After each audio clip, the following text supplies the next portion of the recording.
আজকে আমি নতুন সিনেমার শুটিং এর জন্য কলেজ এসেছি। হ্যাঁ, আমাদের সাথে কথা বলুন, আমরা অনেক কিছু জানতে চাই। আপনাদের সবার ভালোবাসা, আমি আরেকটা নতুন সিনেমার জন্য এসেছি। ওই দেখো, উনি শহরের সবচেয়ে বড় সুপারস্টার লিসা। হ্যাঁ, তুমি জানো উনি ওনার নতুন ফিল্মের শুটিং এর জন্য আমাদের কলেজে এসেছে। যদি সত্যি হয় তাহলে তো অনেক মজা হবে। আমি ওনার সাথে ছবি তুলতে চাই। এত খুশি হচ্ছ যেন মনে হচ্ছে কোনো আশ্চর্য জিনিস দেখেছো। ওয়াও, লিসা ম্যাম, আপনি এখানে? হ্যাঁ, আমি এখন থেকে তোমাদের সাথে এই রুমে থাকবো। আর এগুলো আমার তরফ থেকে তোমাদের জন্য গিফট। ওয়াও, এগুলো কত ব্র্যান্ডেড।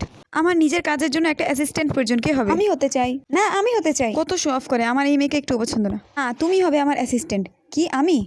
হ্যাঁ, কারণ তোমার ফেসে ফ্যানদের মতো ফিলিংস নেই। তুমি ভালোভাবে এই কাজগুলো শেষ করবে। ঠিক আছে, আমি রাজি। এখানে সকাল থেকে নিয়ে রাত পর্যন্ত রুটিন লেখা ভালো করে পড়ো। সকালের নাস্তায় ডিম এবং দুধের চা। আপনার ব্রেকফাস্ট তৈরি। Thank you. দুপুরে 2টা ব্রেড, পালং শাক এবং স্যুপ।